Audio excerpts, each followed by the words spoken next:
The meeting was scheduled for 2 o'clock. Bruce Lee arrived at 11:30. This was March 1972, Warner Brothers lot, Burbank. The building where they handled pre-production for martial arts sequences looked like every other soundstage from the outside, beige, numbered, forgettable. Inside, it smelled like sawdust and sweat and the particular kind of coffee that comes from a percolator that has been burning since 6 in the morning. Bruce sat in the waiting area for 2.5 hours. He did not read a magazine. He did not pace. He sat perfectly still in a metal folding chair, watching the hallway like he was studying an opponent. When Pete Sampson finally walked in at 2:15, he found Bruce exactly where the assistant had left him. "You're early," Sampson said. "I'm on time," Bruce said. "You're late."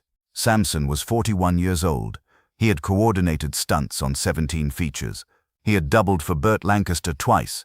He had a reputation in the industry as someone who could make anything look good and deliver it under budget. Warner Brothers hired him because Enter the Dragon needed fight sequences that would work for an American audience, and American audiences understood spectacle, not technique. What Sampson did not know yet was that this project would not behave like the other 16. They walked into the coordination room. 3 storyboard artists were already waiting. So was Raymond Chow, the Hong Kong producer, who had packaged the deal. So was Robert Klaus, the director, who would later take credit for decisions he did not make. Bruce did not sit down. Sampson spread the preliminary fight breakdowns across the table. "We've roughed out 7 major sequences," he said. "Tournament fights, obviously. The mirror room finale, a few insert combat scenes in the first act to establish your character's capabilities." Bruce picked up the mirror room breakdown. He stared at it for 10 seconds. "Where are the wires?" he asked. "We'll rig them during the shoot," Sampson said. "Standard procedure. We've already sourced. I'm asking where they are in the choreography." Sampson looked at Chow. Chow said nothing. "They're not in the choreography," Sampson said. "They're in the execution. You don't choreograph rigging. You choreograph the action. Then we determine what requires cable assist." Bruce set the paper down. "Show me what requires cable assist." Sampson walked him through it. The spinning back kick that would need a 3-foot elevation gain. The jump where Bruce's character vaults over 2 opponents. The sequence where he is supposed to flip backwards off a platform while maintaining a fighting stance. "These are standard wire shots," Sampson said. "We use thin cable, paint it out in post if it shows. Audience never knows the difference." "I'll know the difference," Bruce said. "You won't be in the audience. That's the problem." The room went quiet. One of the storyboard artists coughed. Sampson had worked with actors who wanted to do their own stunts before. Usually it was ego. Sometimes it was legitimate toughness.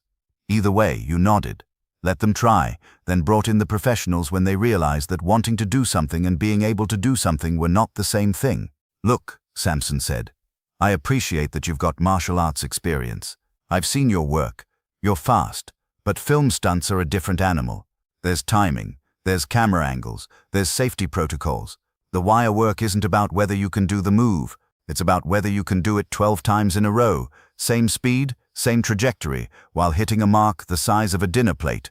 Bruce looked at him the way you look at someone who has just told you something they believe completely, and you know to be false. "Remove them," Bruce said. "Remove what?" "All of it. Every wire, every cable, every assist." Sampson laughed. "Not cruelly, just reflexively. That's not how this works." "Then change how it works." "I can't change physics, Mr. Lee. Some of these moves require—" "I know what they require," Bruce said. "I'll do them without the wires." Raymond Chow spoke for the first time. "Bruce, maybe we should discuss—" Bruce turned to him. "Did you hire me because I can fight, or because I look like I can fight?" "Both," Chow said. "Then let me fight." I spent 3 weeks trying to find someone who was in that room and would talk about what happened next.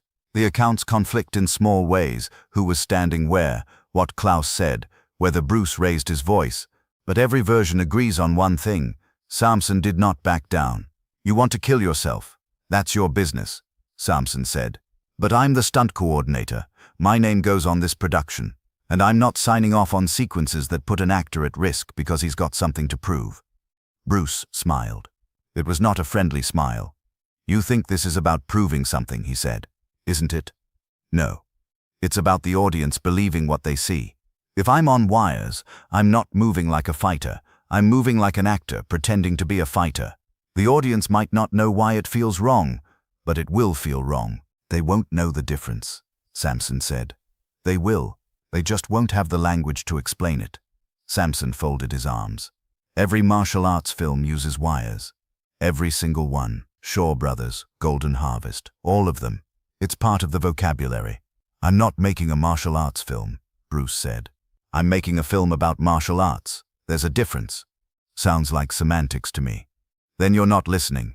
The thing about that exchange, and I have this from two separate people who were there, is that Bruce did not say it with heat.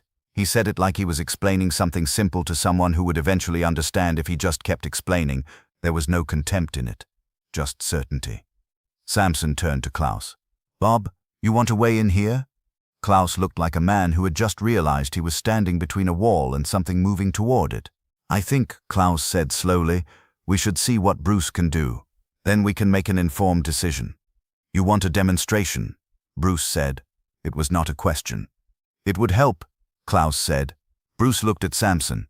Clear the room except for the camera. I'll show you what I can do. Then you decide.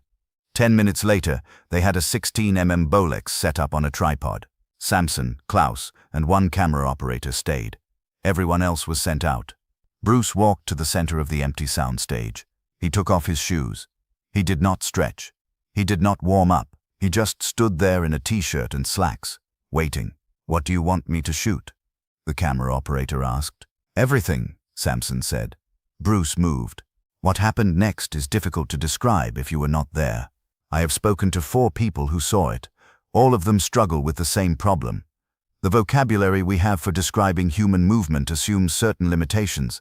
When those limitations are not present, the words stop working. He did the spinning back kick first, the one that was supposed to require wires.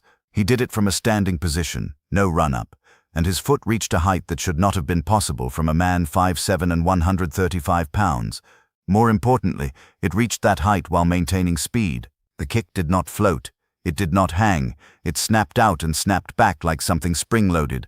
He did it 6 more times, each one identical, each one hitting the same point in space. Then he did the jump. The one where he was supposed to vault over 2 men. There were no men present, so he grabbed 2 chairs, set them 6 feet apart, and cleared them from a standing position. Not a hop, not a scramble, a clean jump with his body parallel to the ground at the apex, his hands never touching anything. He landed without sound. The camera operator said, Jesus Christ. Samson said nothing. Bruce walked to the platform they had built for the backwards flip sequence, 12 feet high. The storyboards called for him to launch backwards off it while an opponent rushed him from the front. The flip was supposed to be wire-assisted because you cannot flip backwards off a high platform and control your rotation without mechanical help. That is not how bodies work. Bruce stood at the edge. He looked back over his shoulder once, measuring the distance to the mat below.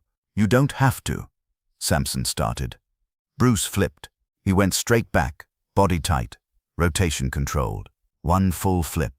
He landed on his feet, absorbed the impact through his legs, and stood up straight. Then he did it again. Then he did it again while executing a kick at the peak of the rotation. The camera operator stopped filming. Not because Bruce stopped moving, because he forgot he was supposed to be filming. Samson walked over to the platform. He looked up at it. He looked at the mat. He looked at Bruce. How long can you do this? Samson asked. How long do you need me to? Bruce said. I mean in a shoot day. 8 hours, 10 hours, multiple takes, resetting, waiting for lighting, doing it over because the boom was in frame, as long as it takes. That's not an answer.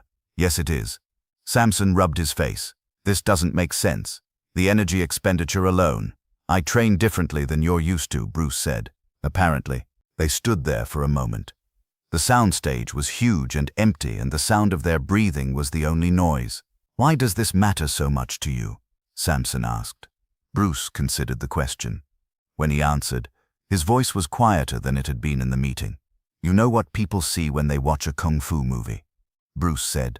Action, Samson said. Costumes. They see costumes and sets and choreography. They see a performance of fighting. And that's fine for what those movies are trying to do. But I'm not trying to do that. What are you trying to do? I'm trying to show them what's real. Not real like documentary footage. Real like truth. If they watch me move and some part of their brain knows I'm on wires, even if they can't articulate it, I've lost them. They're watching a movie. I need them to forget they're watching a movie. That's a lot of pressure to put on wire work, Samson said. It's not about the wires, it's about what the wires represent. Shortcuts, compromises, things we do because they're easier, not because they're better. Samson was quiet for a long time. You really think the audience will feel the difference, he said. I know they will, Bruce said, because I feel it when I watch other films. And I'm not special, I'm just paying attention. I asked Samson about this conversation when I finally tracked him down in 2019. He was 78 years old, living in Pasadena, still working occasionally as a consultant. He remembered the day perfectly. Did you believe him? I asked. About the audience? Samson said. I didn't know, but I believed that he believed it, and I believed that what I'd just seen was real. So I made a choice. The choice was this. They would shoot the sequences without wires, but Samson would have a full rigging team on standby at all times. If Bruce could not deliver, if he got injured, if the shots did not work, they would stop and implement the standard approach. Bruce agreed to this condition immediately. What Samson did not tell Warner Brothers was that he had also agreed to let Bruce redesign the fight choreography from scratch. The studio had hired a Hong Kong fight choreographer named Han Ying-chi. Good reputation, solid work on a dozen Shaw Brothers productions. He had already created preliminary choreography for all 7 fight sequences. It was professional, dynamic, film-tested. Bruce threw it all out. It's fine for what it is, Bruce told Samson, but it's designed around limitations I don't have. They spent the next 4 weeks rebuilding every fight in the film. Here is what that process looked like. Bruce would arrive at the soundstage at 6 in the morning. Samson would arrive at 7. They would work until the building closed at 10 at night. Bruce would demonstrate a sequence at full speed. Samson would break it down into shots. Bruce would do it again, slower, explaining the mechanics. Samson would ask questions about timing, about safety, about whether a move could be repeated. Bruce would answer by doing the move 15 times in a row identically. The thing that broke my brain, Samson told me, was the consistency. I've worked with Olympic athletes. I've worked with professional stunt performers who've been doing this for 20 years. Nobody moves like that. Nobody can just execute the same technique 50 times without variance. But he could. And it wasn't robotic. It was like watching water flow. Same pattern, same force, but alive. By week 3, Samson had stopped thinking about wire alternatives. He was designing shots around what Bruce could actually do, which turned out to be more than what wires could simulate. The jump kick that was supposed to require cable assist, Bruce could do it higher than the wires would have taken him. The spinning sequences that needed rotation control, Bruce could spin faster and stop cleaner than any mechanical rig. The backwards platform flip, Bruce added a variation where he kicked 2 opponents on the way down. I asked him once. Samson said, if he ever got tired, he said, I get tired, I just don't stop. I don't know what the difference is, but apparently there is one. Filming began on January 8, 1973. The first fight sequence they shot was in the underground cavern, Bruce against a group of guards. Klaus wanted to shoot it over 3 days.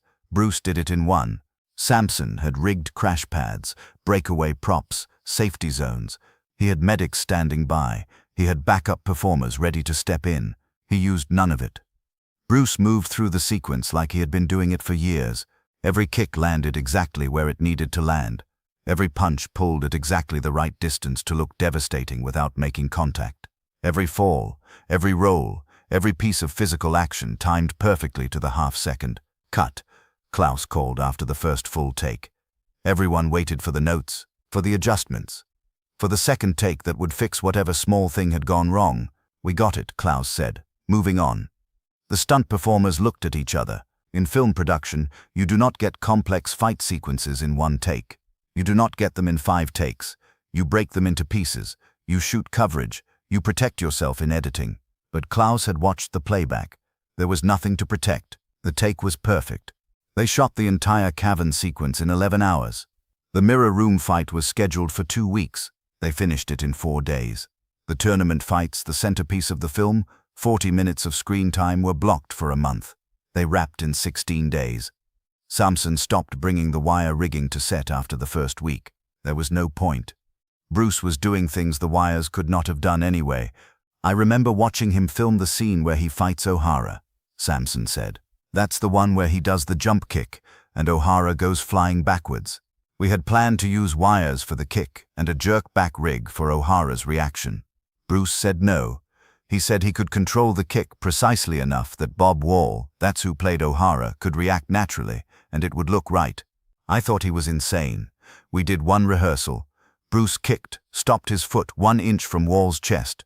Wall sold the reaction. It looked better than any rig would have. We shot it that way.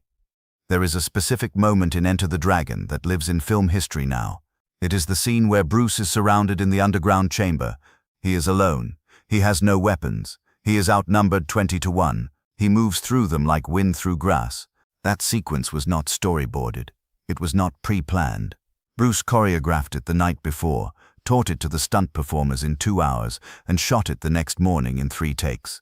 When Warner Brothers executives saw the rough cut, they called Samson into a meeting. "How did you do the wire removal?" they asked. "We can't see any of it in the footage."